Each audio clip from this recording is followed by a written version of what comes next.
তাহলে কিন্তু আপনাকে এই নতুন ফর্ম অ্যানাক্সিয়ার 1টা জমা দিতে হবে। কিছুক্ষণ আগেই আমি একটি ভিডিও আপলোড করেছি যেখানে আমি দেখিয়েছি কৃষক বন্ধু যারা পাচ্ছেন তাদের সমস্ত কিছু কিন্তু রিভ্যালিডেশন বা ভেরিফিকেশন করা হবে। মানে অ্যাকচুয়ালি ব্যাপার হচ্ছে অনেক মানুষ আছেন যারা হয়তো মৃত, তাও তাদের অ্যাকাউন্টে টাকা ঢুকছে, অথবা দেখা যাচ্ছে কোনো ব্যক্তি হয়তো ডুপ্লিকেট রেকর্ড করে বিভিন্ন জায়গা থেকে কৃষক বন্ধুর টাকা পাচ্ছেন। মানে একই ব্যক্তি বিভিন্নভাবে কৃষক বন্ধুর টাকা পাচ্ছেন 2-3 জায়গা থেকে। এই জিনিসগুলো কিন্তু বন্ধ করা হবে।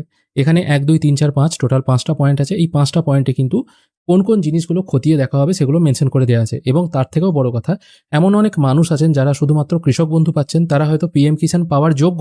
এই ফর্ম ভেরিফিকেশনের মাধ্যমে সেই মানুষগুলোকে কৃষক বন্ধুর আওতায় আনা হবে এবং যারা কৃষক বন্ধু পাচ্ছেন তাদেরকে পিএম কিষাণের আওতায় আনা হবে। কোনো প্রকল্পই কিন্তু বন্ধ হচ্ছে না। এবং তার সাথে কি কি ডকুমেন্টস জমা দিতে হবে এগুলো কিন্তু আমি আগেই বলেছি, অবশ্যই সেই ভিডিওটা একবার দেখে নেবেন। এবার এখন যে ভিডিওটা দেখাবো এখানে কিন্তু এই অ্যানাক্সিয়ার ফর্মটা এটা আপনারা কি করে ফিল আপ করবেন কৃষক বন্ধু প্রকল্পের সুবিধা পাওয়ার জন্য সেটা দেখাবো। এখানে সবার আগে আপনাকে কৃষক বন্ধু বা কেবি আইডি যেটা আছে, কৃষক বন্ধু আইডি, সেটা এখানে লিখতে হবে। এটা ওয়েবসাইট থেকেই পেয়ে যাবেন।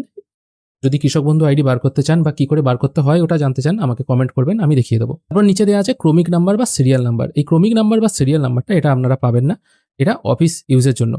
আর একদম এদিকে আছে দেখুন, যাচাইকৃত তথ্য যদি সঠিক হয় তাহলে যাচাইকরণকারী কর্তৃপক্ষ টিকদান করবেন। এটা কিন্তু অফিস ইউজের জন্য, এটা কিন্তু সাধারণ মানুষের জন্য নয়।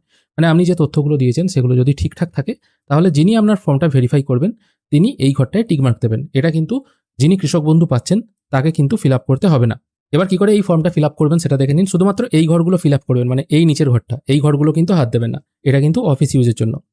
প্রথমে কি বলা হয়েছে, সুবিধাভোগী কৃষকের নাম কৃষক বন্ধু রেকর্ড বা ব্যাংকের পাসবই অনুযায়ী, মানে আপনার পাসবইয়ে সেই কৃষকের যে নাম আছে সেই নামটা ইংরেজিতে এখানে লিখবেন। যেহেতু পাসবই ইংরেজিতেই নাম থাকে সেই জন্য ইংরেজিতে ক্যাপিটাল লেটারে সমস্ত নামটা লিখবেন। দ্বিতীয় পয়েন্টে কি বলা হয়েছে, পিতা, স্বামী, স্ত্রী অথবা অভিভাবকের নাম। এখানে স্ল্যাশ দিয়ে বলা হয়েছে, কিন্তু সবার নাম কিন্তু নয়। যদি মহিলা হয়ে থাকেন এবং উনি যদি বিবাহিত হয়ে থাকেন তাহলে তার স্বামীর নাম লিখবেন, আর পুরুষরা তার পিতার নাম এ ঘরে লিখবে। তারপর আপনার সম্পূর্ণ ঠিকানাটা এই ঠিকানার ঘরে লিখতে হবে। শুধুমাত্র গ্রামের নাম লিখলেই হবে, কারণ নিচে ডিস্ট্রিক্টের নাম লেখার আলাদা জায়গা আছে। তারপর আপনার ব্লকের নাম লিখতে হবে, তারপর আপনার গ্রাম পঞ্চায়েতের নাম এখানে লিখবেন, এবং তারপর আপনার মৌজা, যে মৌজায় আপনার জমি আছে সেই মৌজাটা লিখবেন। যদি 2-3টে মৌজায় আপনার জমি থাকে এবং সবগুলো দেখিয়ে কৃষক বন্ধু পাচ্ছেন তাহলে যতগুলো মৌজায় আপনার জমি আছে এই মৌজার নামগুলো এখানে লিখে দেবেন। তারপর আছে সুবিধাভোগীর বিবরণ, যেখানে আপনার ব্যাংকের ডিটেল ফিল করতে হবে। প্রথমে আছে ব্যাংকের বিবরণ, কোন ব্যাংকে আপনার টাকা আছে কৃষক বন্ধুর, এই ব্যাংক ডিটেল এখানে ফিল করবেন। তারপর আপনার ব্রাঞ্চের নাম ঠিক তার পরের ঘরে ফিল করতে হবে। আইএফএসসি কোড এই ঘরটায় লিখে দেবেন। তারপর ব্যাংকের অ্যাকাউন্ট নাম্বারটা এটা সঠিকভাবে স্পষ্ট আকারে সুন্দর করে লিখবেন। তারপর লিখতে হবে আপনার ফোন নাম্বার, কোন ফোন নাম্বারটা যেটা আপনার আধারের সাথে লিঙ্ক আছে সেই ফোন নাম্বারটা এই ঘরে লিখবেন। পরের ঘরে লিখতে হবে আপনার আধার নাম্বার। তারপর এপিক নাম্বার বা ভোটার কার্ড নাম্বারটা এই পরের ঘরে লিখবেন।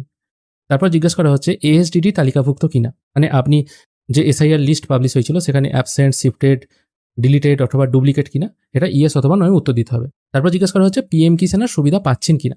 যদি আপনি পিএম কিষাণের সুবিধা পান তাহলে এই ঘরে ইয়েস করবেন, আর যদি আপনি শুধুমাত্র কৃষক বন্ধু পান, পিএম কিষাণ না পান, তাহলে নো করবেন। এবার দেখা যাচ্ছে এই ফর্মটা কেন নেওয়া হচ্ছে, দেখা যাচ্ছে অনেক কৃষক আছে যারা শুধুমাত্র কৃষক বন্ধুটাই পাচ্ছে, তাদের 2019-এর আগেকার হয়তো পর্চা আছে, তা সত্ত্বেও তারা পিএম কিষাণ পাচ্ছে না। এই জন্য কিন্তু এই ভেরিফিকেশনটা করা হচ্ছে। যদি এখানে আপনি মেনশন করে দেন আপনি পিএম কিষাণ পাচ্ছেন না, কিন্তু দেখা গেল আপনার রেকর্ড হয়তো 2019-এর আগেকার, তাহলে কিন্তু আপনাকে পিএম কিষাণ প্রোভাইড করা হবে। তারপর বলা হয়েছে প্রধান পেশা কি, আপনি কি কাজ করেন সেই পেশাটা এখানে লিখবেন। তবে হ্যাঁ, এখানে কিছু মানদণ্ড দেওয়া আছে, যেমন ধরুন কেন্দ্র অথবা রাজ্য সরকার, সরকারি সংস্থা, এরকম কোনো জায়গার আপনি যদি চাকুরে হন, মানে আপনি হয়তো চাকুরি করেন এবং আপনার প্রতি মাসে বেতন ঢোকে, অথবা আপনি হয়তো নিয়মিত পেনশন পাচ্ছেন, তাহলে কিন্তু এখানে সেটা মেনশন করতে হবে। তারপর আছে জমির বিবরণ, এখানে জমির বিবরণ দিতে হবে। এই ঘরটায় কিছু না লিখলেও চলবে। তারপর বলা হয়েছে জেএল নাম্বার, যে খতিয়ান দেখিয়ে আপনি কৃষক বন্ধুতে টাকা পাচ্ছেন, যদি আপনার 2-3টে খতিয়ান হয়ে থাকে সমস্ত খতিয়ানগুলো এখানে মেনশন করবেন। যতগুলো দাগ নাম্বারের জন্য আপনি টাকা পাচ্ছেন সেই দাগ নাম্বারগুলো এখানে লিখবেন। যদি সবগুলো না ধরে যতগুলো মোটামুটি ধরাতে পারবেন সেগুলো লিখে দেবেন। তারপর জমির পরিমাণ একরে, ঠিক আছে, কতটা পরিমাণ আপনার জমি আছে সেটা ঘরে লিখবেন। তারপর স্বত্বলিপি, মানে আরওয়ারের তারিখ, মানে খতিয়ানটা কবে তৈরি হয়েছে সেই খতিয়ান তৈরির ডেট, যেটা একদম পর্চার নিচের দিকে লেখা থাকে সেই ডেটটা এখানে লিখবেন। তারপর বলা হয়েছে জমি দখলের ধরন, মানে জমিটা কিভাবে আপনি পেয়েছেন, কিনেছেন না উত্তরাধিকার সূত্রে পেয়েছেন না অন্যান্যভাবে। যদি কিনে থাকেন এখানে লিখবেন ক্রয়, যদি উত্তরাধিকার সূত্রে হয় তাহলে লিখবেন উত্তরাধিকার, এরকম লিখবেন। তারপর জিজ্ঞেস করা হচ্ছে আয়কর প্রদানকারী কিনা, মানে আপনি ইনকাম ট্যাক্স দেন কিনা, মানে আপনার ইনকাম বছরে 12 লাখের বেশি কিনা। যদি 12 লাখের বেশি ইনকাম হয় তাহলে আপনাকে ইনকাম ট্যাক্স দিতে হবে, আর এরকম মানুষ খুবই কম আছেন। ইনকাম ট্যাক্স আর আইটিআর ফাইলিং দুটো জিনিস কিন্তু আলাদা। আইডিআর ফাইলিং যে কেউ করতে পারে, কিন্তু আপনার ইনকাম যদি প্রচুর বেশি হয় তবে কিন্তু আপনাকে ইনকাম ট্যাক্স দিতে হয়, সেটা আপনাকে জানতে চাওয়া হচ্ছে।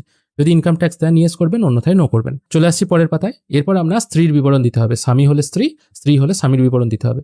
এখানে নেম অফ দ্য স্পাউস, পুরুষ হলে তার স্ত্রীর নাম এবং মহিলা হলে তার স্বামীর নাম এখানে লিখবে। তারপর সেই ব্যক্তির ব্যাংক অ্যাকাউন্টের ডিটেল এখানে দিতে হবে, মানে পুরুষ হলে তার স্ত্রীর ব্যাংক অ্যাকাউন্ট এবং মহিলা হলে তার স্বামীর ব্যাংক অ্যাকাউন্ট এখানে দিতে হবে।